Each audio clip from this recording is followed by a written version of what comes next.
A whistle while you work. Hello there, cinephiles, and welcome to a brand new episode of Silver Screen Cinema Classics. Today we're going to be opening the old Disney vault and looking at a bona fide influential cinematic icon. It is Walt Disney's first feature-length animation, the first ever animated feature film produced in the United States, and the first cel-animated feature film. And love them or loathe them, it's the latest Disney film to have a live-action adaptation, which is in cinemas pretty much right now. So what better time for a deep dive into the legendary 1937/1938, more on that later, Snow White and the Seven Dwarfs. I am your host, the Magic Mike Mirror, joined by my own loyal woodland helpers, the lovely and definitely not evil Sci-Fi queen, Nita. Hello, everyone. Welcome back. All ready to talk all things Snow White? Absolutely. Awesome. She did offer us an apple before we started, but we all just declined just to be on the safe side, you know. Oh, we were supposed to decline it? Oh no! And, yeah, as you can hear, we're also joined by, she's the fairest in all of our Discord, but don't tell Adrienne. She's not snowy, but she is Sandy. Welcome, Sandy Eavenson. Hello, hi again. Hello again. Welcome back to Cinema Classics. You seem to be getting to be a bit of a regular on this one. Yes, especially how could I pass up reviewing something like this, something so classic from our childhoods? Absolutely, and just influential in film history as well. So, yeah, we're going to break down Snow White's influences, inspirations, impact, and more. But before we do, I have to ask the question that I always start with to give us a little bit of personal context and put our guests on the spot a bit. Do you remember the first time you saw this movie? I'd probably have to think way back in this instance, and what your initial thoughts of it were. And Nita, I'm going to come to you first and ask you that. Actually, it's funny because I was just thinking about that. And yeah, I actually can remember as a child watching this. Maybe I can remember watching it when I was maybe 6, 7 years old. And I thought it was so good. And when you're that young, you're so naive. You don't really see anything and in the perspective that you do as an adult. But I thought it was so great. So, the prince, he's so handsome. And I love the music and the dancing. And I thought the dwarves were funny. And I could totally believe that she will find herself in the woods and find a little house to sleep in and be taken in so easily. Like, why wouldn't that happen? It was a different experience watching it as an adult when I watched it for the podcast today. Okay. I'm intrigued to hear how it hit you differently then. But yeah, I think fairy tales are for the children, and we never question any of it really when we're young, do we? We just go along with the story. But I think that's the point, right? Oh, completely. Yeah. And what about you, Sandy? Do you remember your first time? I remember watching it when I was very young, but I don't know if I do remember my first time. But it was, on television, probably at my grandmother's house, because that's, those were the ones who catered to me and would put things like this on for me when I was that young. I remember it just being very magical. I don't remember, too much about my specific thoughts about it. I remember the forest scene was scary. It was very scary. I think I even would look away. So, animation, I guess what we typically got, this felt so much more realistic and was state of the art when we were younger, even though came out in like 1940 or what have you. It was still ahead of its time when I was watching it, I recall. Yeah, absolutely. Yeah, 1937/38, actually, earlier than 1940, believe it or not. So yeah, the 30s it was out. But yeah, it's weird to hear you say that, because I was actually going to say it would be at my grandparents' house that I first saw this as well, because they were they would look after us while my parents were working and stuff. So that would be where I would always be watching, cartoons and Disney stuff and whatever. And I can't remember the exact first time. I know I would have been really young, like probably 5 or so.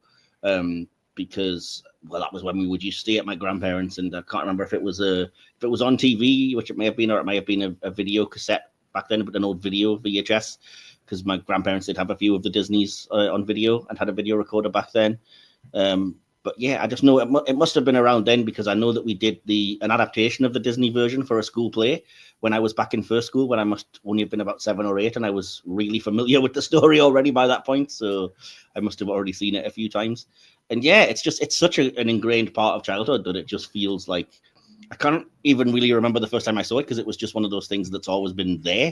It was one of the first things I think I've ever really remember seeing and registering. And you know, as a kid, you probably do. Obviously, you watch TV and kids' TV and stuff, but you don't take any of that really in. It's just kind of, bright colors and shapes.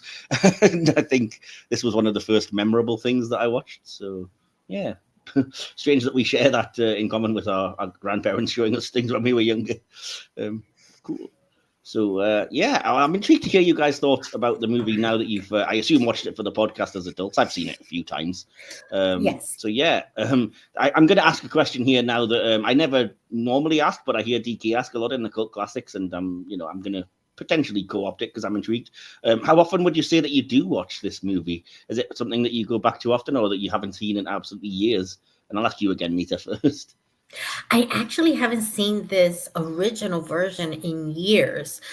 So when you asked me to be on, I was excited to rewatch it. But I have seen it quite a few times. It's just been a long time since the last time. Yeah. Quite a few years. Yeah, I would say like a good 20 years. Oof, wow. Yeah. Well, I'm dating myself here. Cool. I think if you're not a bit of a Disney nerd like me, you're not really going to watch it all the time. But yeah, I like to chuck on a Disney film every now and then. So I have to say, I can't remember exactly how long it's been. Probably a fair while, because it wouldn't be the first one I reach for in my Disney collection, as opposed to sort of The Lion King, Aladdin, the ones that I absolutely adore. But I will have watched it at some point when I've just felt like watching a short and sweet Disney film, or chucked it on Disney Plus if I've been doing something and just wanted something in the background. So exactly. Yeah. What about you, Sandy? Same as you, Mike. But it hasn't been that long since I watched it. Maybe about 3 years. And it's just purely a nostalgia thing. We'll put it on from time to time. Me and my daughter, she's 26 now, and then my sister's a huge Disney fan and has a really lovely singing voice, unlike myself. But and she's in her 30s, so yeah, we'll just watch it sometimes for nostalgia's sake, or like you said, I'll put it on for something in the background to sing along to. Although, I mean, I do have like you said, I have a preference for, a couple of, usually I'll reach for like actually Cinderella. I like so much more. Okay. But this is something I will watch maybe every 5 years or so, every few years. Yeah, cool. I mean, it's obviously popular then, as you say. It's very watchable, and yeah, I think we have to kind of acknowledge its place as the very first Disney film, as I'm sure I'm going to get into more as we go on. But yeah, so to jump us into the actual bulk of the episode, I'm going to start, as we always do, with the behind-the-scenes section. Apologies if it's a little dry. I'm going to try and not be too long. And if there's anything you guys want to comment on, or you want any clarification, feel free to jump in and ask. But otherwise, I'm going to jump straight into it. And say that Snow White and the Seven Dwarfs is a 1937 American animated musical fantasy film produced by Walt Disney Productions and released by RKO Radio Pictures. It's based on the 1812 German fairy tale by the Brothers Grimm. It premiered at the Carthay Circle Theatre in LA, California on December the 21st, 1937, and went into general release in the US on February 4th, 1938. That's why it has 2 different release years, as I explained up top. It's officially regarded as a 1937 movie, but in all honesty, it's 1938, I would say. So there we go. Despite initial doubts from the film industry, it was a critical and commercial success, with international earnings of more than $8 million during its initial release, against a $1.5 million budget, which was still very high in 1930s. It became the highest grossing film of 1938 and briefly held the record of the highest grossing sound film of all time. It was also the highest grossing animated film for 55 years. The popularity of the film has led to it being re-released theatrically many times until its eventual home video release in the 1990s. Obviously, it's been released several times on video, Blu-ray, and now 4K, which I watched. Everyone take a drink. That's what I watched it in, so there we go. I love it. Adjusted for inflation, it's one of the top 10 performers at the North American box office, and it is still the highest grossing animated film with an adjusted gross of $2.297 billion. Wow. That's big numbers. I have a quote from Walt Disney on choosing why he chose Snow White for his first feature film. He said, "I don't know why I picked Snow White. It's a thing I remembered as a kid. I saw Marguerite Clark in it in Kansas City one time when I was a newsboy," referring to, I think, a stage play version. They had a big showing for all the newsboys, and I went and saw Snow White. It was probably one of my first big feature pictures I'd ever seen. That was back in 1916 or something, somewhere way back. But anyways, to me, I thought it was a perfect story. I had the sympathetic dwarfs and things. I had the prince and the girl, the romance. I had the heavy. I just thought it was a perfect story. And although the Disney studio staff were excited about the project, they were unsure that the full-length cartoon would sustain an audience's attention. Ward Kimball, who worked on the film, said that they were told by Hollywood moguls, such as W.C. Fields, that, quote, "it was okay 6-7 minutes like the shorts, but an hour and a half, no way. Big reason was that you run out of funny things to do. You had to have a laugh a minute, and the bright colours would hurt your eyes. Everybody would get up and walk out." So, yeah, we know how that turned out. Of course, Walt Disney plugged ahead. He didn't believe any of that. He felt if you had a solid story, not only laughs in it, but tragedy, it would go. Both Disney's wife Lillian and his brother and business partner Roy attempted unsuccessfully to talk him out of it, and movie industry insiders derisively referred to the film as Disney's folly while it was in production. So no real faith in it. The prototypical animated feature Snow White pioneered the use of fairy tale adaptations, the inclusion of original songs, and various technical innovations which all contributed to it becoming a major milestone in the early animation industry, and its influence is still felt today. Snow White is widely regarded as one of the greatest films ever made and credited with creating the new form of the golden age of animation. Disney's take on the fairy tale has had a significant cultural effect, resulting in popular theme park attractions, a video game, a Broadway musical, and the aforementioned live-action film, among many, many, many other things. Just a quick note on you may be wondering about why it's referred to, I know I do, as Snow White and the Seven Dwarfs. Apparently, when the movie was released, it was generally accepted that the correct plural form of dwarf was dwarfs. The uncommon variant dwarves that we all seem to use nowadays was popularized by J.R.R. Tolkien in The Hobbit and Lord of the Rings, which is why we don't use dwarfs as much now. I found fascinating because I had no idea about that. So there you go. I have a question. I don't know if either of you can answer, but back then that's the word that we used, dwarfs. Mm-hmm. But are we still using that? Am I wrong to think that little people is the politically correct and acceptable term now, or are we still using dwarfs? It depends on what you interpret it as. I interpret this as these are the magical creatures, as opposed to being humans with dwarfism. There's a reason why we still refer to like Gimli in The Lord of the Rings as a dwarf. It's not that he's just a short person; it's the actual species, So mm-hmm. I think that's why I would say it's probably okay in this context. But your mileage may vary. If you have an issue with it, they have taken. I've noticed the Seven Dwarfs part out of the live action remake, and it's just called Snow White. Perhaps to avoid that controversy. So it's probably, I can see that. That's why I asked, because I know that the live action only calls it Snow White. So I was confused. I was like, I wonder. So I figured, hey, why not have a little bit of a discussion about it, right? And learn. Yeah, for sure. Like I said, it depends how you look at it. I mean, if you want to read them as being just little people, then I can understand why you're thinking offensive. I always just assumed they were dwarves in the kind of, like I said, magical way, fantasy sense, like magical creatures. But yeah, fair enough. I think that's certainly the intention, because they're based on the old German folklore kind of things where you always had like trolls and goblins, and like I said, dwarves obviously would be part of that as well. So yeah, anyway, did you guys have any thoughts on anything that I haven't mentioned about the behind the scenes making of the film? Any questions? Any other kind of thoughts or feelings about it? One thing I read that I thought was interesting, that Walt Disney used the $5 a gag incentive. Yes. So I thought that was neat, a way to like get lots of ideas, kind of like how I imagine SNL works. Like they just get no idea is a bad idea, and we just want volume so that we can pick the best to put in the movie. So I thought that was interesting to learn. I just read that today. Yeah, absolutely. I read that Walt Disney saying there's no bad ideas, and asked all of his staff to contribute any gags they wanted, and he'd pay them $5 a gag. And apparently the very first one he got, or one of the first ones that ended up in the movie, was the idea of the dwarves all poking their head over the bed frame when they first see Snow White. That's how that came about, just a random suggestion by one of the audience or the studio workers. So yeah, pretty cool. I like that scene. It's good. It's a funny little moment. So Awesome. Right, I'm going to jump into talking about the acting then, which is the next section that I would jump into, just because I have little sections and we tend to keep to them, or as I say, if the conversation flows a different way, we follow it along. So I'm sure you guys are familiar enough. Certainly our guests are with the way we do things. So if not, don't worry, it'll all become clear as you're listening along. I'll just jump in with a little bit of background information on the acting first. Again, I have a quote here from Walt Disney, who talks about casting Adriana Caselotti as Snow White.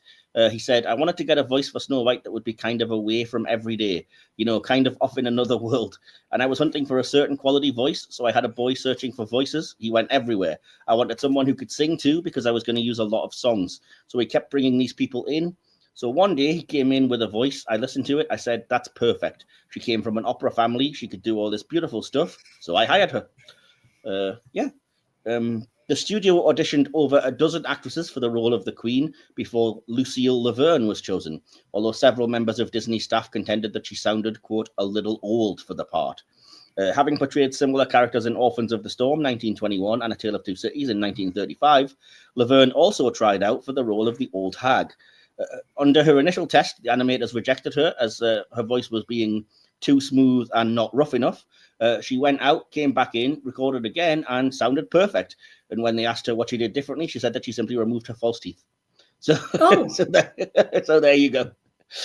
Snow White was sadly Laverne's final film performance before her death in 1942. But what a performance it is as well. I think it's fantastic. Yes, I think it's a legendary performance. She was really good. Yeah, and I mean, you do really tell the difference between the Queen and the sort of hag disguised version. And to hear that story, the funny story about, oh, I just popped out and took my teeth out, and that's how I got that voice, Brilliant. And regarding the dwarves, whenever Doc speaks, he uses malapropisms and spoonerisms. If you're not familiar with that, it basically is where you shuffle either letters or words around, as I'm sure if you've seen the film, you remember Doc doing. So things like, oh, we have to go down and bring her up. I mean, up and bring her down, and things of like that nature. This was in part why the comedian Roy Atwell was hired for the role. His comedy act involved characters who were often misdelivering lines or stammering. Apparently, he was recording a pretty straight comedy gig one night, started tripping over his words, realized he got a bigger laugh that way, and it just became his deliberate act. So there you go.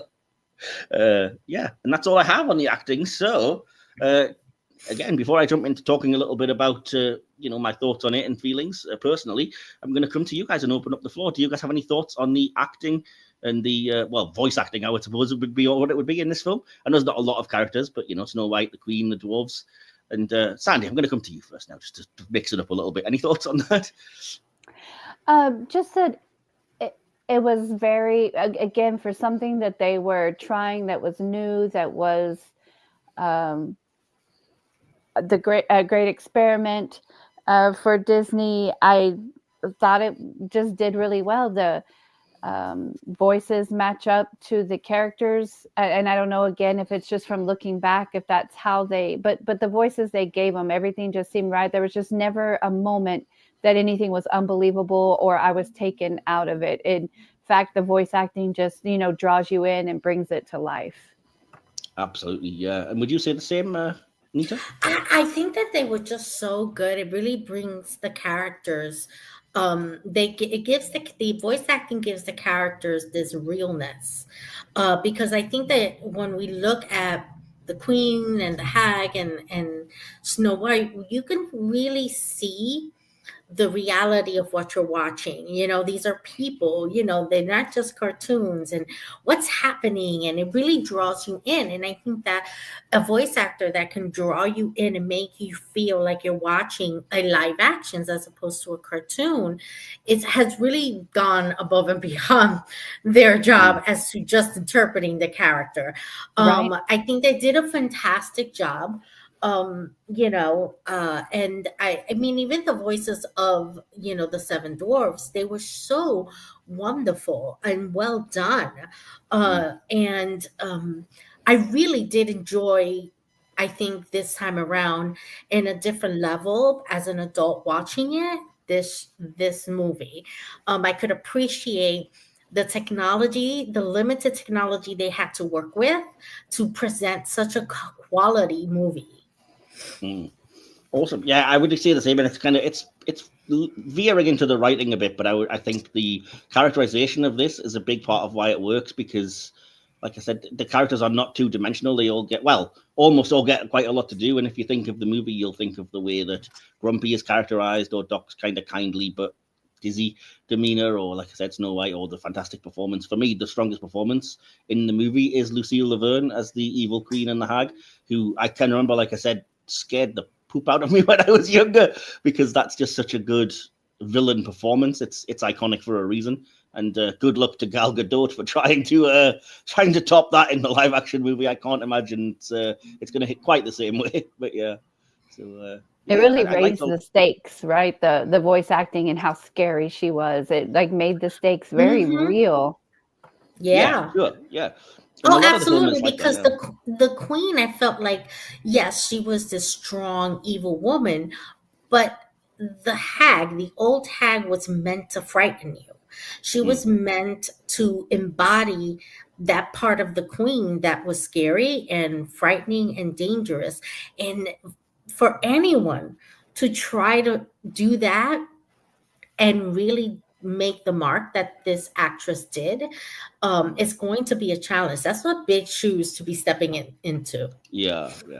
I completely agree. I would say, and I did find the hag really scarier, but I think I was equally, well, not equally, but a little bit less scared, but still scared by the kind of the evil queen version, when she's kind of speaking to the mirror, and especially when she's commanding the Huntsmen, go and kill Snow White, and the penalty if you fail. I'm kind of, this is quite chilling in its own way. Angry at her though. There was more like anger and kind of hate, whereas opposed to the hag, it's like pure fright.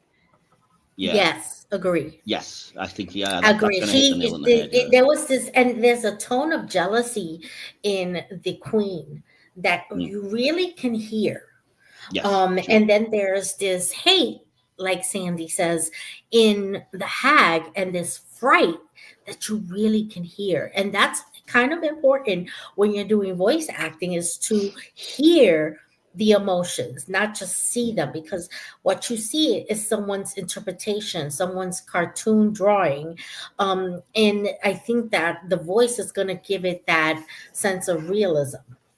Definitely, yeah. And I think it's kind of become, I don't know if there's any, real evidence of what we picture kind of evil witches as before this movie, but certainly it's become iconic as, if you think of a witch, you think of, the black cloak, the white hair, the wart on the nose kind of thing, which comes from this movie, So, yeah, very interesting. And I do have to shout out one more person before we move on, which is such a powerful performance with very few lines, but I really like it, is Moroni Olsen, who was the original voice of the Magic Mirror. Yeah, definitely have to shout out that performance because it's so good.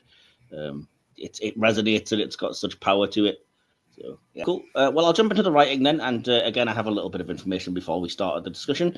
I'll tell you that the story is by a lot of people: Ted Sears, Richard Creedon, Otto Englander, Dick Rickard, Earl Hurd, Merrill Damaris, Dorothy Ann Blank, and Webb Smith. But based on the Brothers Grimm tale that I mentioned earlier. The earliest known story outline was simply titled Manuscript and was compiled by staff writer Richard Creedon on August the 9th, 1934.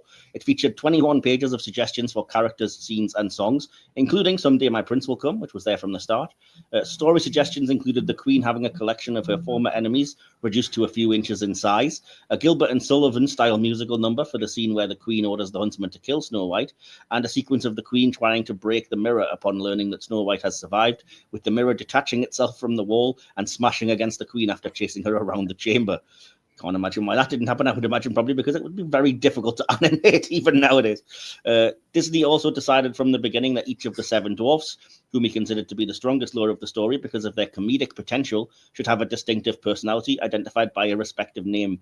A pool of over 50 possibilities were compiled, and deep breath, get this, with names initially such as Hoppy, Sneezy Weezy, Big O Ego, and Awful as the top contenders, along with later additions Wheezy, Jumpy, Baldy, Hickey, Gabby, Nifty, Sniffy, Lazy, Puffy, Stuffy, Shorty, Wheezy, Burpy, and Dizzy.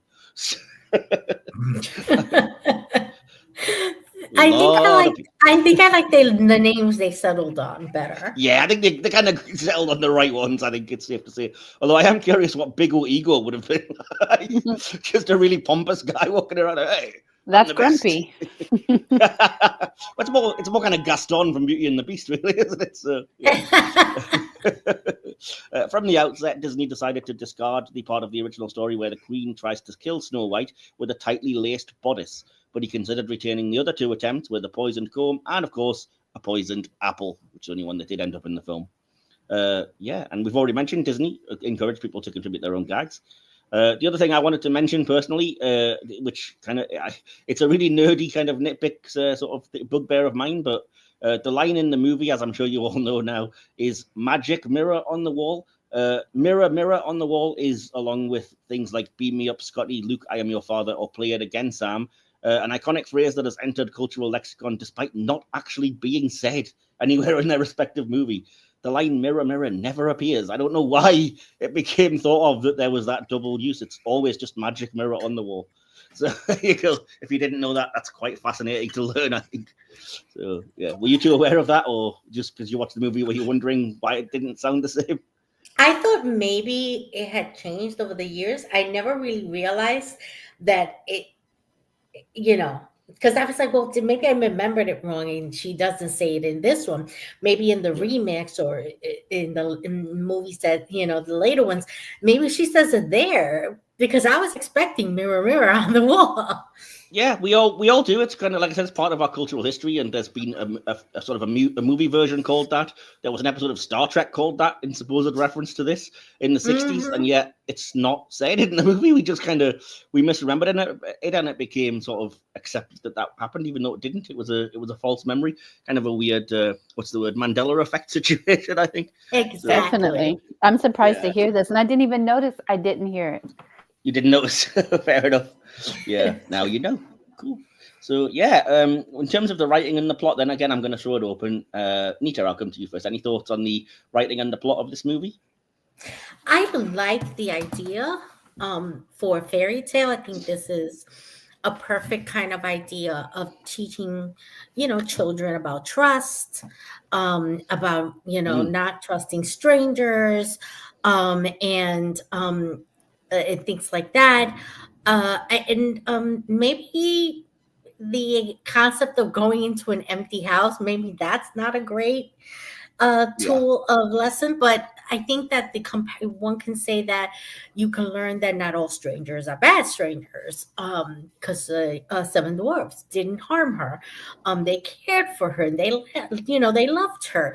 But the Wicked Witch, someone can be very mean to you, and just kind of like those little lessons. Sure, yeah. And taking in this little old lady just because she's a little old lady doesn't mean she's not dangerous. Yeah, for sure. I like the writing and I like the style of what they were going for. I think back then it was something that worked. I'm not too thrilled today with the concept of a prince, someone you don't even know, gives you a kiss while you're asleep in a coffin, it wakes you up and you just kind of, this is my prince, I'm going to go with him. In fairness, they had met. Yeah, exactly. I'm not sure I want to teach that to little girls. Yeah. But as far as the movie itself, as long as you tell your children that, what you're watching isn't real, that is not life and that's not how it works. I think that's watching these movies is fine. Yeah, I see where you're coming from, and I will be honest. Like I said, I thought it was a lot worse because I didn't realize until, I don't know why I always blank this part out, but until I rewatched the movie this time, I just completely had no memory that the prince met Snow White before she leaves the castle. And so they'd already kind of met and had a little flirt around and the kind of Romeo and Juliet on the balcony moment and stuff. And I was like, all right, well, that's slightly better than just, a prince turning up and kissing a random corpse. It's just kind of super weird, But, the necromancy is so creepy.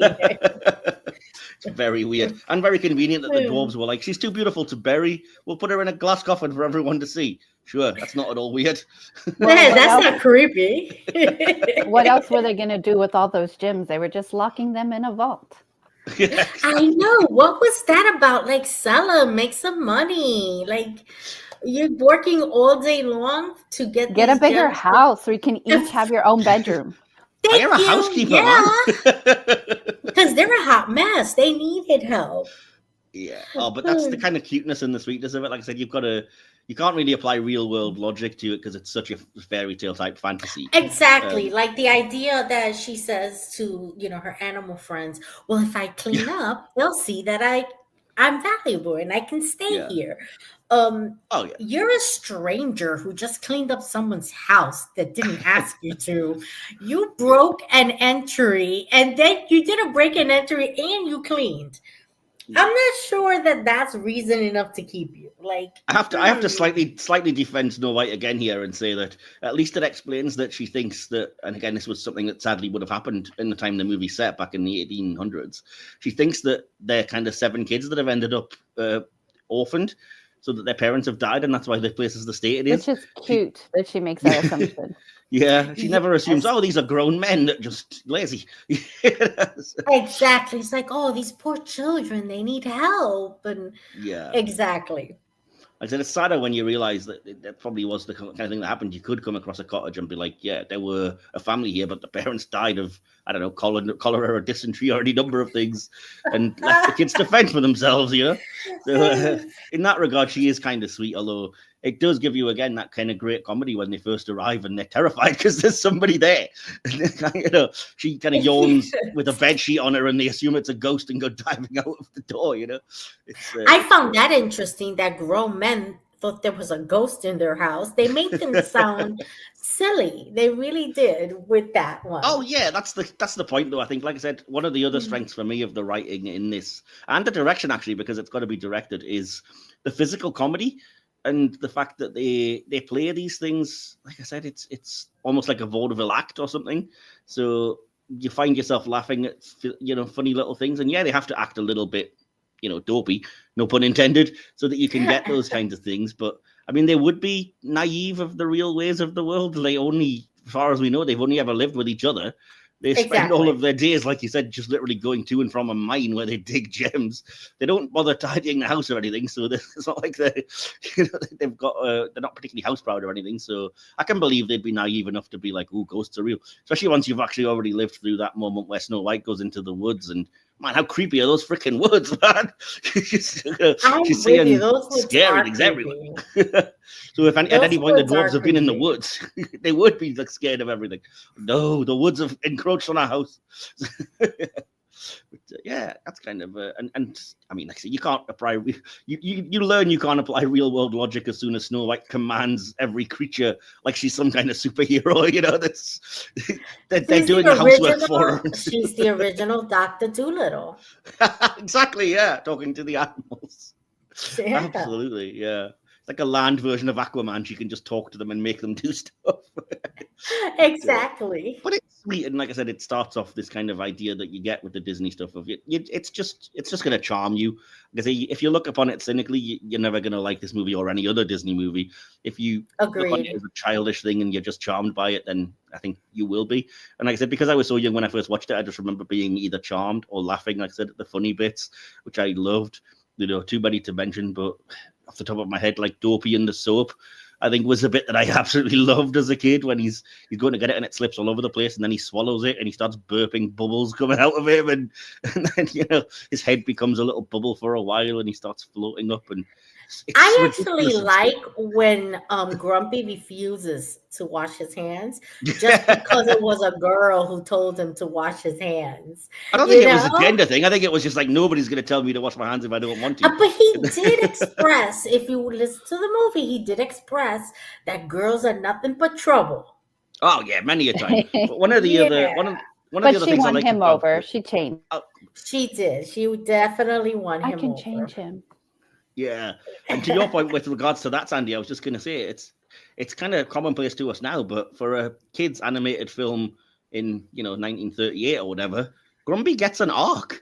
He does go from like I'm against women generally to like genuinely kind of loving her at the end. He grows, yes. Yeah, and that's. I mean, this would probably be regarded more as like a series of comedic skits stuck together would be what people would expect. So seeing an actual story and an arc and a character that grows like that is pretty progressive for that time anyway. And Very, very progressive. And the theme of, quote unquote, boys thinking girls are gross was a yeah, theme that in the time that this movie was created was something that was truly believed. I So was thinking that too. it It's fit. like one of 7 people is surely going to have that opinion, at least. Hmm. yeah, In that time, yes, absolutely. Oh, he pulled your hair. No, he's not being a bully. He just likes you, which is yeah, now it's like, no, we're not going to do that now. But it's yeah, very different. I think that in the time that the movie was, you know, airing, yeah, this was perfectly normal and acceptable behavior. So I think that works for yeah. then.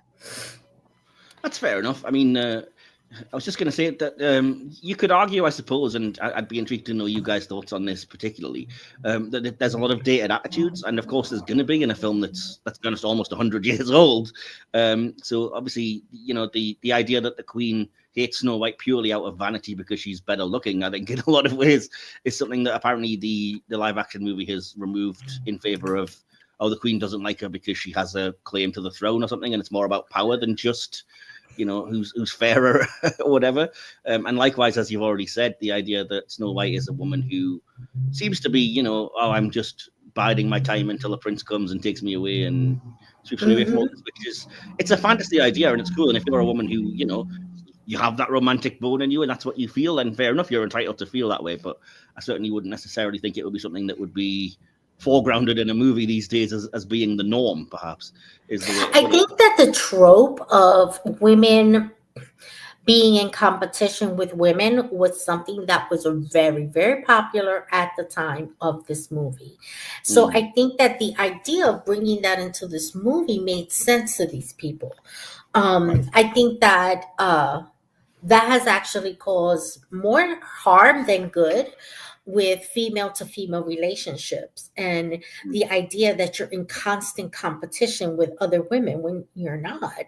Why should I be in competition with Sandy during this podcast? But in that trope, I would be. That's what we would be doing, trying to outdo each other.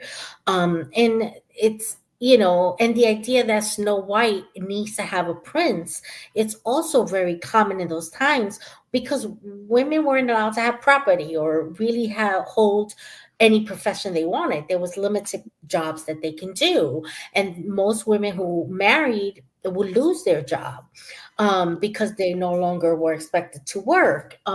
So the idea of having someone take care of her that would be worthy of her time was a big deal then. And I think the trope worked then. It just doesn't quite work today. But like you said earlier, real world logic is not what needs to be applied here. Absolutely, yeah, it is. It's a fantasy, and it's a fantasy of its time. And so, what about you, Sandy? Any thoughts on kind of the arguably the sexist tropes, or any of the other things we kind of talked about in the writing or whatever? Because we've been talking over you a bit. Just that we've certainly evolved. Most of us, I like to believe, have certainly evolved past this. But even this film itself was a step in that evolution because, like you mentioned, it was Grimm's fairy tale, and those are a bit darker. And even that is thought to have been based on, and I'm probably going to mispronounce, but Chion or Chion from Ovid's Metamorphoses. A story about a goddess who got both Apollo and Mercury's attention because of her appearance, because of how beautiful she was. And she was basically punished for it. And so that one turned out much worse. I won't even get into it. So yeah, those ancient myths are really dodgy. So this was a step in that evolution, and overall, there are some outdated tropes, but overall, it's sweet and innocent still, I believe. Oh yeah, I think it's harmless In the fairy tale sense, in the fairy tale sense, absolutely. It's not, like I said, it's not really aspirational. But then again, I'm not here to judge women who are happy to be homemakers, and if Snow White is great, absolutely not. Fair enough. You know what? Stay-at-home moms work twice as hard as anybody else. 100%. So Yeah. I mean, they mostly don't have an entire forest full of animals to help them either. Which, you know, And did you guys notice how Snow White gave them the harder jobs? yeah, exactly. I didn't, but that's pretty smart.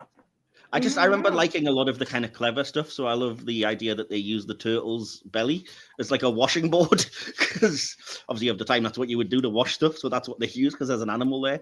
Or one of the funniest bits when she catches them trying to sweep dirt under the rug, and she's like, "Not under the rug," and they sweep it into the little mouse hole in the skirting boards. And I knew what was coming, but I still laugh every time. Is where the mouse pushes the dirt back out, like, "Hang on, get out! It's my house." You do that. Which I kind of love. I said just so much great little physical comedy and funny moments in here as well. But yeah, those are my favorite parts too. I'm glad you bring it up. But the genius ways they incorporate the animals. Same thing in If I May Quickly mention again, Cinderella. Just how the ingenious ways they think of using them as, more than props, but how they incorporate them into that cleaning routine. It's just so fun. I could watch it a million times. Definitely, and it became a Disney staple again, like along with everything else I mentioned, like the idea of a Disney princess and the songs and everything else.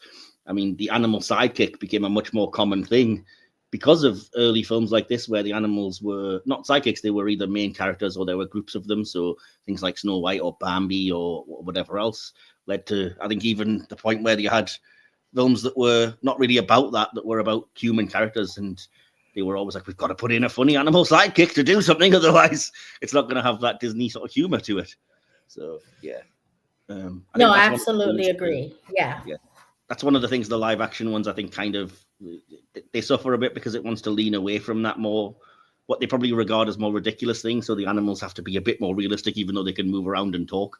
I mean, even in this movie, like I said, to bring it back to that, I do worry if the live action remake is going to embrace some of the things that make this fun, like those kind of funny animal moments, or the kind of, forest woodland helpers helping Snow White and the whistle while you work song and stuff. I think if you cut that out, it's going to really destroy the soul of the piece, not to sound too pompous about it. So I agree with you. I think that that's what makes fantasy fantastic, right? Yeah. Is that you're embracing the impossible as possible. So one thing we know is impossible is birds and animals cleaning your house. Yeah, exactly. And okay, you can whistle while you work all you want. That's possible. But Bambi isn't going to come in and clean your house. He more than likely could destroy it. I mean, have we not seen the videos, right? But the thing is that, if you're going to CGI the animals, then you can make them do whatever you want. Absolutely, yeah. You'd be whistling while you were cleaning up bird poop is what you'd be doing in reality, but Exactly. Any other thoughts then on the writing plot before we move on? From Sandy, from you first of all. No, I got it in. Y'all covered pretty much everything. Thanks for covering the classical part of things. I completely didn't get that as well. So yeah, the ancient Greek roots of where these things lie, these fairy tales, is always interesting, and it's very dodgy. It's already become more progressive, believe it or not, by the time it becomes a German fairy tale from what the original versions were. And what's funny is that name Chion or Kion, if I'm pronouncing it incorrectly, it does mean snow in Greek. Oh wow, okay, that makes sense then. Fair enough. What about you, Nita? Anything before we move on to direction? No. I think we covered. Cool. I think just worth noting, despite all these different origins, this is the one we think of as Snow White. Oh, definitely. And I touch on that in my conclusion. So. I think it's become so iconic, even though there's been multiple remakes even since. And boy, I mean, off the top of my head, I could list several even before you get into not strict remakes, but things like Once Upon a Time or whatever, which lean heavily into using that story. And yeah, as you said, the thing we always think of is this movie. This is the definitive version of this. So yeah, in regards to that, talking about the direction, which is a big part of that, I will tell you that the production was supervised by David Hand and was drawn by hand and was directed by a team of sequence directors, including Perce Pierce, William Cottrell, Larry Morey, Wilfred Jackson, and Ben Sharpstein. I have yet another third quote from Walt Disney. who says, the first duty of the cartoon is not to picture or duplicate real action or things as they actually happen. Exactly what we were just saying, Nita, basically. But to give a caricature of life and action, to picture on the screen things that have run through the imagination of the audience, to bring to life dream fantasies and imaginative fancies that we've all thought of during our lives or have had pictured to us in various forms during our lives. I definitely feel that we cannot do the fantastic things based on the real unless we first know the real. This point should be brought out very clearly to all new men and even the older men. So he's basically saying, get a handle on the way things move and the way people move in order to animate it, but then don't be afraid to, show things that aren't realistic and lean into that caricature more, which, like I said, is kind of exactly what we were saying about don't be afraid of doing that. Or the two kids in a trench coat gag. That wouldn't really work in real life. Absolutely. I mean, yeah. I went with the direction again. No rotoscoping was used for the depiction of Queen Grimhilda, which is apparently the evil queen's name. It's not mentioned on screen, but apparently it is. I think that's from the old fairy tale. The animators preferred drawing the queen over Snow White and devoted more attention to her depiction. The animators found that she, quote, was more real and complex as a woman, more erotic and driven to desperate acts by her magic mirror.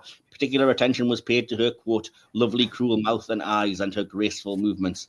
I feel like a lot of these animators need to get a room.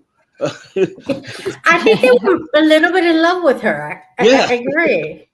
Was everything all right at home, animators? I'm curious. Yeah. During the production phase of the film, Grim Natwick and Norman Ferguson were tasked with refining the design and overall visual appearance of Queen Grimhilda and Snow White. For Queen Grimhilda, they studied the faces of several beauties of the era. Among the ones cited as visual inspiration in various sources were Gail Sondergaard, Marlene Dietrich, Joan Crawford, and Greta Garbo. For the Queen's clothes, they mostly used a preserved medieval statue of Uta von Ballenstadt from 1000 to 1046, a German aristocrat most famous for her striking visual depiction in the Naumburg Cathedral. So, yeah. Then I've just got a bunch of kind of personal notes on the direction. So again, any thoughts on the direction, as it were, in this movie? And again, Sandy, I'll come to you to mix it up a bit. Just looking up, I was curious, and it does bear on this subject, if the animation or the casting for voices was done first, and the animation was done first, and so they were picking a voice to match the animation, and the directing then, it follows, would have been helping them match that animation. And I think that was just really well done, as far as not only them casting correctly, but just the way it does match up, the lilt in her voice and the sneezes with sneezy. It's just all really, really well done. So I would say, excellent marks on the directing. I'm glad you said that, because it didn't even occur to me, voice direction, and obviously that's a very big and important part as well. I was purely thinking of the way it was animated and the kind of life that was given to it in direction in that regards. But yeah, voice direction is a hugely important part of animated anything. So yeah, I'm glad you brought that up. So how about you, Nita? I think that it didn't occur to me until Sandy mentioned that they did the drawings first before they picked the voice actors. The other way around wouldn't have worked. I think that this definitely helps match up those characters that they want on screen with the appropriate voice, and I think that that's fantastic. I think that they did a really good job considering the time that this film was created. They were really ahead of themselves, technologically speaking, and I think that that's pretty fantastic. Yeah, for sure. And their coloring and the costumes you mentioned, but also the coloring of, like, Snow White's dress is so classic for a reason. It still persists to this day in that form. And one thing I do clearly remember is having a coloring book with a lot of these scenes. In fact, as I'm watching the animation, several of the scenes really stick out, like the mother, this evil stepmother over her bottles and everything in her basement, fixing to, and several pictures of Snow White. And I just remember how much I loved coloring her dress.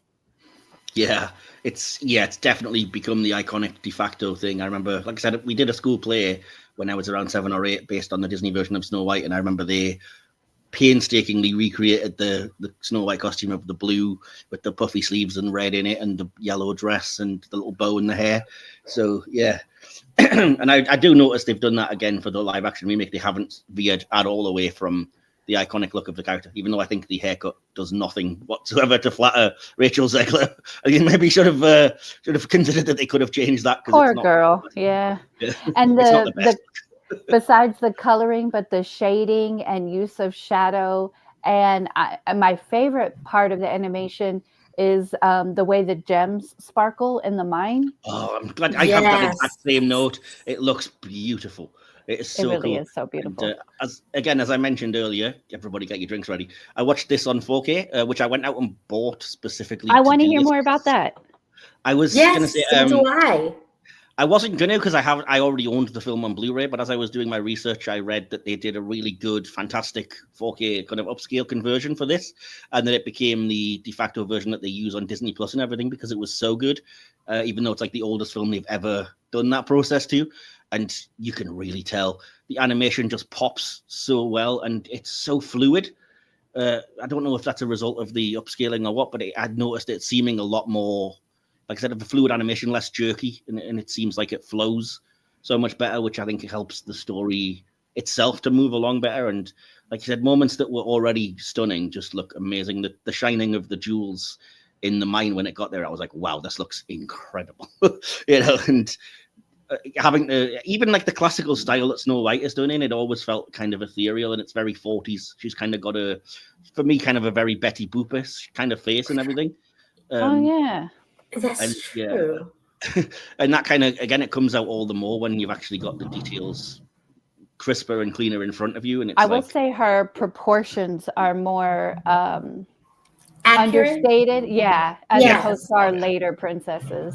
Yeah, referring back to the animation, like I said, one of the things I did note, again, which I don't think I've really registered, is that as an adult, you can kind of now see that it's a corner-cutting exercise, but I think it really works, that it opens with a kind of live-action storybook opening and then gives you a lot of the exposition in text. And that happens again at the end of the movie. It feels, to me, a tiny bit rushed because it kind of, you see Snow White eat the apple and she's lost forever or whatever.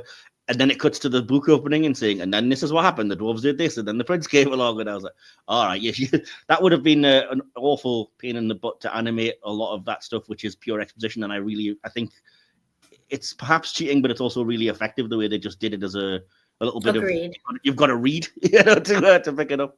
And, it's got to be good to read. Their spiel at that time is we're bringing a book to life that otherwise wouldn't have been able to have been done without animation.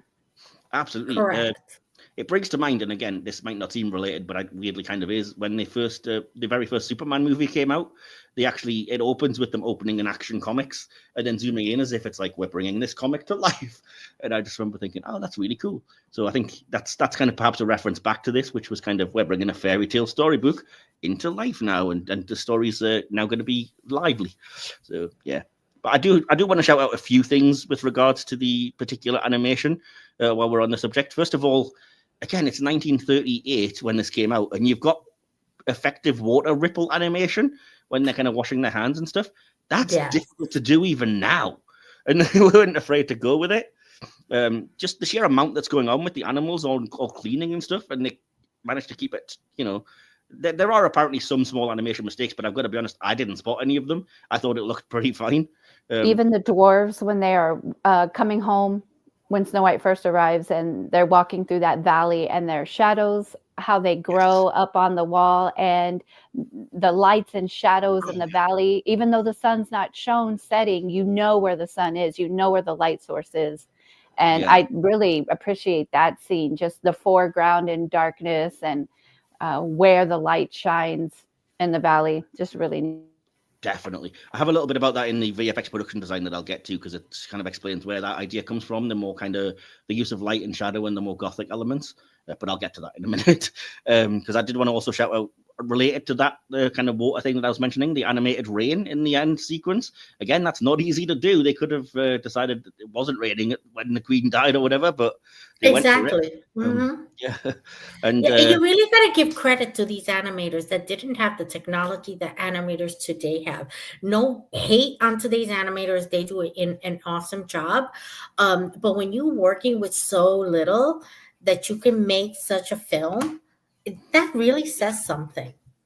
Absolutely. Yeah, like every movement hand drawn. Precisely. I have a little bit of information regarding that again I'll get into in a second, regarding the animation. First of all, I want to say under the direction, I was really amazed when I registered what was happening, that part of the reason I think that I'm scared of the kind of evil hag version of the queen is she addresses us directly. It's like she's breaking the fourth wall. Like she's not talking to anybody else. So she literally talks to you. And I'm like, that must have, no wonder that messed with my head when I was a kid, because I was probably like, she can see me. Ew. And I've always kind of thought this from the first time I saw the movie, but her death scene is surprisingly dark, especially when you think this is the first Disney movie, the very first villain death, and she just, she dies in a horrific accident of lightning hitting her, and then vultures are shown to go and carry away her corpse and eat it after she's been crushed by a rock, just to emphasize that she definitely did. But wait, but didn't you know, Michael, she really literally was looking into your soul? That's what I'm saying. It's probably her fault. Now that I think of it, it's probably her fault why I was so afraid of getting dressed or undressed in front of the TV as a child. Please tell me I'm not the only one. I'm not gonna lie, I can't say that was a particular bugbear of mine. No, so that may be a you problem, Sandy. No, truly. Sorry. Yeah. The last note I wanted to make about this, because I have a little bit of information regarding it. I really love the way the mirror animation is done. I think it really works the way all the pieces come together. Although I did read and I wish I'd put the guy's name down, but I sadly didn't. The guy who did the animation of the actual little theatrical mask part of it apparently worked really hard on it and was very annoyed when he saw the final film, because it was obscured behind sort of smoke and the wobbly effect and at some points flames and stuff. And he thought it was just going to be the mask itself appearing there. And I sympathize with him, but I do think this works better. Honestly, what we got, I think it adds to the ethereal weirdness. And again, didn't realize till I was researching the movie this time that apparently the thing inside of the mirror is supposed to be the queen's familiar, like a kind of captured demon that a witch would have. I just assumed it was a magical mirror, But yeah. I remember in the beginning she refers to him as slave and come forth. Yes. If, by the way, if you want to learn more about the potential backstory of the magic mirror and get some cool Snow White Easter eggs, I thoroughly recommend the film Wish from a few years back, which is very underrated. It didn't do well at the box office, but it's a really good Disney film. And yeah, lots of Snow White references in there because it was to celebrate 100 years of Disney. So yeah, that's all I'll say about that. What was I going to say? So yeah, we'll jump on to the VFX and production design then, because I have a little bit I wanted to read out, like I said, just about the ins and outs of where this came from. And I think it gives you a new appreciation for the film. Snow White and the Seven Dwarfs, as well as the two Disney films that followed it, as I mentioned earlier or hinted at, were influenced by German expressionist films such as Nosferatu, 1922, and The Cabinet of Dr. Caligari, 1920, both of which were recommended by Disney to his staff, which may be also why I love lots of parts of these movies, because I adore German expressionism, and those are two of my favorites that we mentioned just then. This influence is particularly evident in the scenes of Snow White fleeing through the forest, and the Queen's transformation into the witch. The latter scene was also inspired by Dr. Jekyll and Mr. Hyde, 1931, to which Disney made specific reference in story meetings. I think that's kind of obvious, especially once you hear it, you can kind of see where they're coming from. Animator Seamus Culhane recalled drawing the dwarves' march home in the heigh-ho scene as one of the toughest assignments of his career. Although 6 of the dwarfs were marching at the same tempo, he had to give each his own body language suited to the character, and he had to map each individual walk with a blue pencil and ruler because of the unusual angles and perspectives used in the sequence. Then there was Dopey, bringing up the rear, hopping out of step with the others, but who still had to be smoothly integrated into the action. Describing the sheer amount of painstaking hand-drawn labor this involved, Culhane said, and I quote, "I worked 6 months on that goddamn thing, and it doesn't last a minute on screen." It must feel horrible, though. I'm with him. I mean, it's at least it ends up on screen. It's not like anything's cut. It's just that's it goes to show it took 6 months to do 1 minute of animation for this thing. That's how they had to do it back then. Like you said, everything was painstakingly hand drawn. It wasn't just a matter of clicking a few things on a computer and letting it go. No offense to people that do that; it's a skill within itself, but. Yeah, certainly not the same kind of intensive labor. Not the same intense labor for sure. Yeah, and if you are a bit of a Disney nerd and you like to look for the hidden Mickey in things, the one in this movie is formed by 3 stones on the wall behind the Queen as she strides down to the basement to perform her spell. I know nothing about hidden Mickeys. I just read that when I was researching this movie, and now I'm truly fascinated and want to have a deep dive and look into where all the others are. I completely forgot to look when I was watching the movie. Yeah, I was going to say every time I've heard that before, but I never remember to look by the time we get there. Yeah, exactly. So, and the last thing I wanted to mention with regards to this just general kind of overall feeling, watching the kind of Blu-ray that came with the 4K disc, there's a little bit of information about a couple of sequences that were cut from the movie, one of which involved the dwarves eating soup that had been prepared for them and then having a little comedy thing with that, and one quite detailed thing about them building a bed for Snow White and then her ending up in their bed and them ending up in the one they'd kind of built for her and everything. And again, it's quite an involved thing. These were storyboarded, but they were never made into an actual sort of animated stage. You can watch them as deleted scenes on the Blu-ray if you happen to have it, or you can watch a section, which I found fascinating. I watched yesterday about something called Snow White Returns, which never actually happened. And it still amazes me how it hasn't happened to this day, because it was basically an outline was given for a potential sequel to Snow White, which would probably have been a short or at least a shorter movie, which would have essentially incorporated these 2 deleted scenes because they'd already done all of the storyboarding and everything for them. So it basically would have had Snow White giving a letter to the dwarfs saying that she was going to come by for her annual visit, them panicking and deciding that they needed to make a gift, and that's why they make a bed for Snow White because she's coming and they want to give her something. And then when they get home to give her the gift, she's already arrived and she's been making the soup, and that's when you get the soup eating sequence and everything. So I just, like I said, they found a box with all of this in, and it's all mapped out there for you. I still can't believe they haven't just made that. I think it would make money and it's all there for you. I say, Disney, just do it. Go on. Why not? I'm with you. Why not? Yeah. I mean, put it on Disney Plus. You're always looking for content for there. Exactly. That would be perfect, though. Definitely, yeah. So do you have any thoughts on anything I haven't mentioned in direction or production design or special effects as regards what they were in the time? Nothing else I can think of. Yeah, nothing else I can think of. I think that they were ahead of their time. They did a great job. Definitely. I want to briefly touch on music and sound because there's not a whole lot to say other than it's really good. I like the songs in this, and it began the Disney film tradition of incorporating, like I said, songs into most of their animated classic films. One thing I didn't know was that Snow White became the first American film to ever have a soundtrack album that was released in conjunction with the film. So again, something that we just take for granted as part of movies, getting a soundtrack album didn't happen until Snow White. So something else we have to thank it for. And just quickly, like I said, all the songs are really good. They've become iconic. We know almost all of them, if not all. And so I want to quickly go around and ask what your favorite song in the movie is. Sandy, I'm going to come to you first.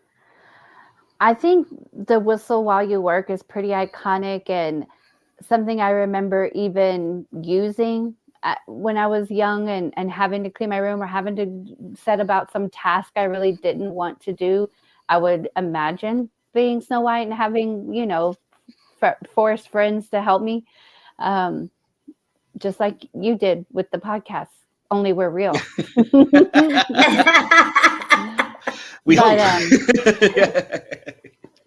Cool. But that's the one, that's the one I remember. And then Someday My Prince Will Come is pretty iconic as well. But I just remember mostly drawing help from that Whistle While You Work song and being able to whistle. Nice. And what about you, Nita? I have to agree with her. When you asked that question, the first one that came to mind was Whistle As You Worked. I thought that was so much fun. Definitely iconic, and it's a song that you can kind of play, and at any point in time, and it'll always be there. And it's something that anyone can sing. Yeah, definitely. which I love. It's you know the inclusivity of the song itself. You Oh, for know, sure. Yeah, yeah. Awesome. I have to say, my personal favorite of the songs is Heigh-Ho, but I do want to give a special shout out. Are either of you aware of the version of Whistle While You Work that became popular to mock the Nazis a few years after the movie came out? No. no, It became so popular, and it was. Forgive me, I'm going to have to do a slight performance, so take this with a pinch of salt. But it basically goes: "Whistle while you work. Hitler is a jerk. He's half balmy, so's his army. Whistle while you work." oh my goodness, It shows how iconic that the film became. That this was like what 5 or 6 years later, when World War II broke out, and people were using that song to mock the Nazi party in the film, from the film. Sorry, so yeah, I can't believe you guys haven't heard that. Maybe it's a British thing. Maybe we all just did it over here. maybe maybe it's possible we just haven't heard it.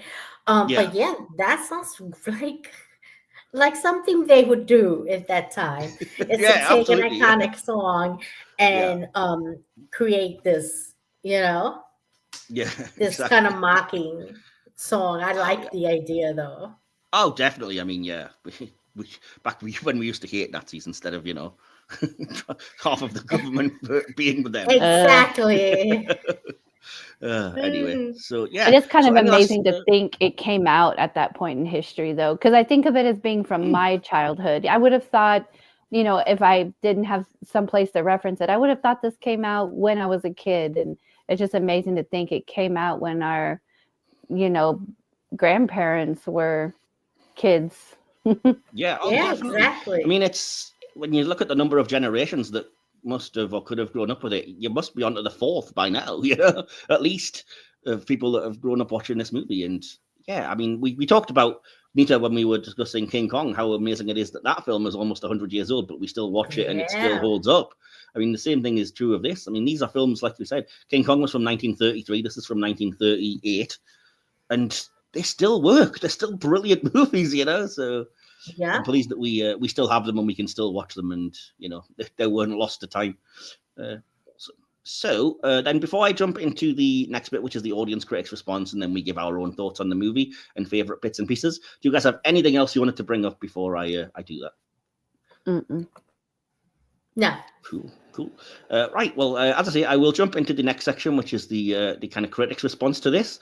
I always have to kind of clarify this in case you're new to Cinema Classics, but we often do an audience response, and on Cinema Classics, I opted not to do that because we're looking at classic movies, so it feels like it would be redundant. A lot of it would just be positive, I assume, because these movies have a reputation for a reason. But I do like to still include a critic's response because I like to see how the film guarded that reputation and how kind of the professional critics of the time and contemporary critics kind of view the film. If there's been a change, I find it fascinating. So yeah, I'm going to jump straight in and tell you that the film was a tremendous critical success, with many reviewers hailing it as a genuine work of art recommended for both children and adults. Although film histories often state that the animation of the human characters was criticized, more recent scholarship found that contemporary reviewers actually praised the realistic style of the human animation, with several stating that audiences had forgotten that they are watching animated humans rather than real ones. Frank S. Nugent of the New York Times felt that, quote, Mr. Disney and his technical crew have outdone themselves. The picture more than matches expectations. It's a classic, as important cinematically as The Birth of a Nation or The Birth of Mickey Mouse. Nothing quite like it has been done before, and already we have gone impolite enough to clamour for an encore. Again, get it out. You still haven't done it, and it's right there. Variety observed that, quote, so perfect is the illusion, so tender the romance and fantasy, so emotional are certain portions when the acting of the characters strikes a depth comparable to the sincerity of human players, that the film approaches real greatness. Harrison's reports wrote, Snow White was, quote, entertainment that should be enjoyed by everyone. Intelligent adults will marvel at the mechanical ingenuity that went into the making of it, and it is something to marvel at, for at times the characters seem lifelike. That is brought about by the expert synchronization of the action with the music and the dialogue. Speaks to what you were saying, Sandy, basically. Noted filmmakers such as Sir J. Eisenstein and Charlie Chaplin praised Snow White and the Seven Dwarfs as a notable achievement in cinema. Eisenstein went so far as to call it the greatest film ever made. Wow. The film inspired MGM to produce its own fantasy film, The Wizard of Oz, which was released a year after Snow White's official full release in 1939. Snow White and the Seven Dwarfs is referred by many critics as one of the greatest animated films in history. Rolling Stone ranked it 4th on its list of the greatest animated films of all time, calling it the one that changed the future of animation. Time magazine ranked the film as the 13th best animated film of all time. Harper's Bazaar listed the film as the #1 animated film of all time, crediting it as the one that started it all. And in 1987, Snow White was inducted into the Hollywood Walk of Fame, making her so far the only Disney princess to have been so.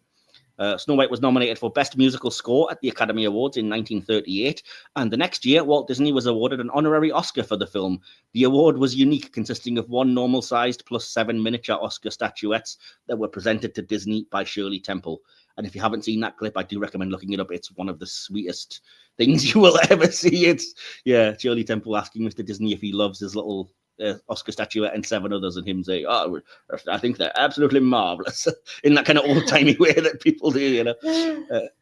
And again, if you're a regular on Cinema Classics, you know it's time to grab your drinks, because in 1989, the U.S. Library of Congress deemed this film culturally, historically, or aesthetically significant and selected it as one of the first 25 films for preservation in the National Film Registry. The American Film Institute ranked it among the 100 greatest American films, and it also named the film as the greatest American animated film of all time in 2008. So, safe to say, popular. Absolutely popular. So I'm going to jump on now then into our favorite character moment in line, and we'll give our conclusion and our scores and then get out of here. I do this on my episodes. I know DK doesn't on Cult Classics, but I like to do this just for a bit of background into what hit you from the film. So first of all, we're going to do our favorite character, and I'll come to you first, Sandy. Why not? Because I just want to mix it up a bit. Who's your favorite character in the film and why? I think my favorite character is Doc. Just because of how funny he talked, how he kind of was the one that directed all the dwarves and kept them in line, and convinced them to give in to Snow White and go wash their hands, and kind of led the charge, and his sadness when she fell into her deep sleep. It was just, he's just my favorite character, I would say. Awesome. I can certainly see why. Absolutely. What about you, Nita? It's so funny. I was going to say Doc. Okay. I was, but I said, okay, so let me see who's my second favorite, because for all the same reasons I love Doc. But you gotta love Dopey. Dopey is so sweet and so innocent, and I love the way that he just wants to make her happy. Awesome. I've read quite a bit of stuff about Dopey, actually, because there are some people that speculate that he may be kind of adopted by the dwarfs, because he's obviously, as you probably noticed, the only one without a beard, and so he looks different to all the others. And there's been some people that have speculated that he may be just a regular human child, and that's why he kind of can't talk yet, and why he seems dopey to the dwarfs, because he's not actually an adult. And if you went back, he may grow older. They're kind of a very Will Ferrell elf type situation, I guess. Yes, exactly. I don't know if I believe that. I think it's just to differentiate his character and make him stand out a bit, because you got 7 characters. You need somebody to be a bit larger than life, but still fascinating to think of, I think. It is fascinating to think of, but I like the idea that he's just different, a different kind of dwarf than they were, and that's okay. And he's most the comic relief, really. Yes, he's the comic relief of the group. That scene, again, it's so well animated when he sticks the 2 diamonds or whatever they are in his eyes and just taps Doc or whoever it is on the shoulder and looks and it's like, so cool. Anyway, my favorite character, it occurs to me that this is my show and thus my rules. So I'm going to count the dwarfs as one overall character and pick them, because they are, to me, just a triumph of characterization, physical comedy, voice performance, just absolutely brilliant. So, yes, you can argue I've picked 7 characters there, but I don't care. It's my show. So, there we go. Cheater. Boo. What was your favorite moment or scene in the film, Sandy? I think my favorite moment is, I had mentioned it before, with the animals helping Snow White clean, and even a little bit later when she's making them pies, and how the birds stamp out the fringe around the edge of the pie and help decorate it with each of their names. just kind of both of those scenes are among my favorites, just because of like having the animal friends and the sweetness of it, the fun aspect, the songs that are happening during those times. Really, probably my favorite scenes. Yeah, it is kind of imaginative fantasy brought to life. I definitely see where you're coming from. What about you, Nita? I absolutely love the moment when she's asleep and they're trying to figure out, this ghost under the bed situation. I thought that was so sweet. The innocence of it, it never really occurred to them to take the blanket off and see what was underneath it. I just absolutely love the innocence of it. Yeah. In these adults, because they were adults, they were not children, but they had this childlike mentality that I absolutely adored. Oh, awesome. Fair enough. I should have said this earlier, but I'd like to shout out, by the way, if you are a fan of those kind of physical comedy type scenes, you really should watch the deleted scenes, because particularly the one where they build the bed and then they have to end up sleeping in it that they've made for Snow White. There's an ongoing thing where they all jump into the bed when they realize that she's kind of asleep in theirs, and it fits 6 of them and not 7. And so one of them keeps on getting popped out whenever they all jump in, and it becomes a running thing of like one of them running around and popping the other guy out the other side, and then jumping around, and then Dopey being left out and jumping at the bottom, and then popping up to the top, and another one popping out again. And it's just, it really would, I think, be really good if it was animated. And even in the storyboard form, I found myself like really laughing along with it and thinking, this is great stuff. But my overall favorite sequence, perhaps speaking to the kind of horror fan and the inner goth within me, I love the Scary Woods sequence. I just think it's so imaginative and cool the way it anthropomorphizes all the things into looking like, they've all got eyes, or the twigs are crocodiles, and they all feel like terrifying things that are coming for Snow White. And it's such a great little scene in cinema history, I think, for me, that I really love it. So do you have a favorite line in the movie then, Sandy? I do, and it comes from the scene that Nita was just describing, and it's from Doc. When he's saying, "Now, men, search every crooked nanny, hook and granny, crooked fan, search everywhere." This is how it's say, crooked fanny. It's just so funny. Yeah. That was my favorite line too, to be honest, because he just every time he tried to say something very clever, he just got himself all twisted. And that was such a funny bit that it literally became just the entire thing that Porky Pig is in the cartoons. Yes. If you're trying to say something, stumbling, and then saying something different, it's really funny. Actually, my favorite line is, "What are womanly wiles? I don't know, but I'm a Guinness." Yes. Perfect summation of Grumpy there. He doesn't like women, but he doesn't even know why. He's heard they have something gone about them, and I'm against it. Exactly. Yeah. He's against it. He don't know why. He just is. Exactly. They got cooties or something, probably. Yes. Yeah. So we're going to jump now into our conclusions on our score out of 5, and then we can wrap things up. Nita, would you like to go first with this?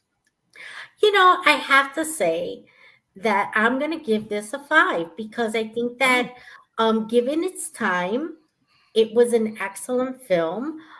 It covered all the bases of its time. And even though the world has evolved, it's still a classic that remains in everyone's heart. I don't think there's a parent in the world that doesn't want their kid to watch this. Yeah, that's fair enough. Cool. Well, we have a parent with us, so we'll ask her. Sandy, what are your thoughts on this movie then, and just go? I would also give it a 5, because it is classic.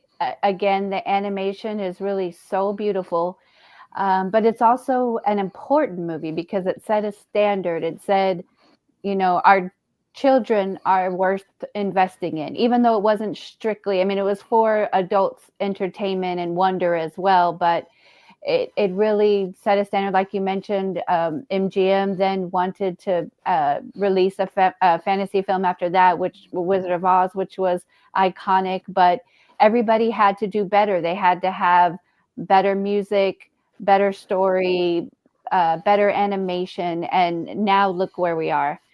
So I just really love the film for all those things, and everything Nita said as well. Awesome. Yeah, you've covered a lot of what I said, but just in a very different way. And again, I always apologize for this. Apologies that my very pompous conclusion, but I think I like to pretend that I'm a film journalist sometimes, and it's the closest I'll get to writing for film professionally. So I just said some films extend far beyond the cinema screen. They embed themselves in pop culture, enter the zeitgeist, and become part of our shared history. Even if you've never seen this film, and you should, you know about the magic mirror, the poisoned apple, and at least some of the dwarves' names. And if you picture Snow White, she's almost certainly in the now iconic Disney costume. It may feel like this film has always existed, arriving fully formed and passed down through generations, but studying just how much went into making it only deepens my appreciation.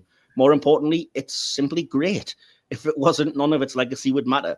The story is adapted brilliantly, the animation was groundbreaking, and the pioneering characterization, musical interludes, and iconic imagery set a new standard. Walt and his team could only dream it would become so deeply embedded in our collective consciousness. Why has it endured? Perhaps the sheer talent behind it, the evident care and effort poured into every frame, or the timeless power of a fairy tale well told. Whatever the reason, it has charmed audiences for decades, myself included.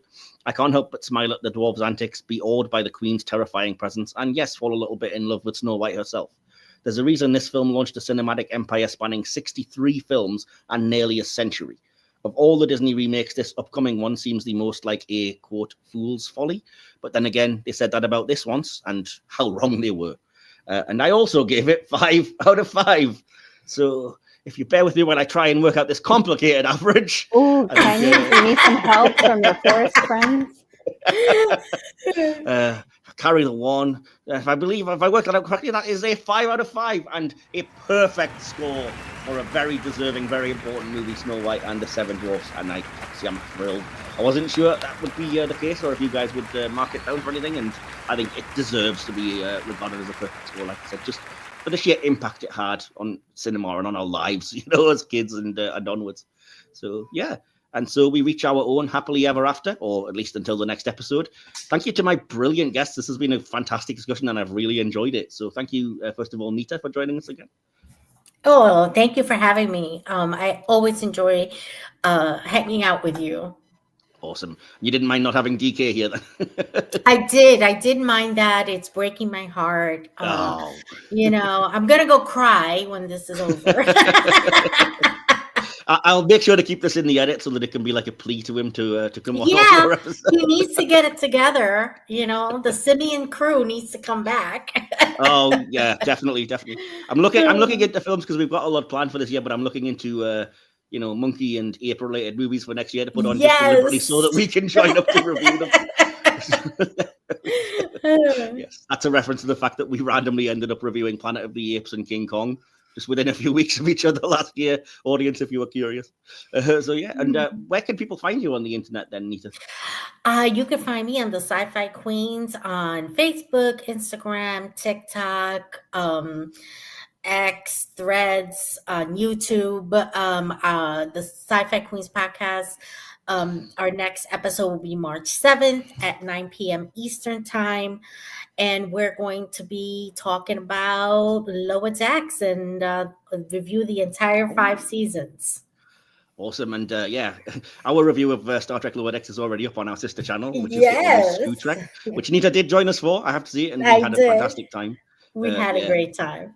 You, myself, and Dag, it was fantastic talking about and DK actually is on that one as well, bizarrely. So there we go. He hadn't quite run away yet. So yeah, no, I have to. I don't know if I've actually done this before, but I have to thoroughly recommend, put my voice to recommending the Sci-Fi Queens podcast because they're all very knowledgeable and also very socially conscious and very forward thinking as well. Progressive is the word, I think, because you did a whole thing about Black History Month and yes, we did. Shouting out female voices in science and Black voices in the art and things. And I think that's something we, it's not something we do in the podcast, not for any particular reason, though I always do make a point of mentioning if any of those things come up in the films we review, but I do think it's a great thing. And, yes, one thing we always do in Sci-Fi Queens podcast is we elevate women in real science who are contributing to real science.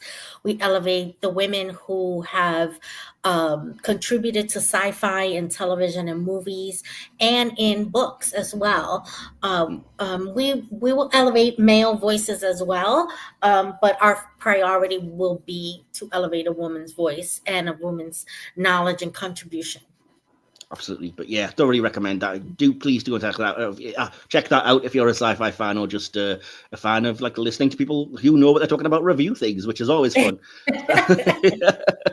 So yeah, and thanks again, Sandy, for joining us for yet another classic review. Yeah, if there's room on the plane, I would love to get on this guilt trip, because it's been a very long time since I've seen DK on a podcast. Oh. That's right. Yes. Okay, I'll keep this in the edit as well and consider this a double shout out. I'm not at all envious of the fact that nobody's clamoring for me to join them or anything, but whatever. Because you're always here, brother. Yeah. You are always present. Fair enough. I won't be too offended then. Yeah, that's fine. I'll pass that on. But seriously, thank you.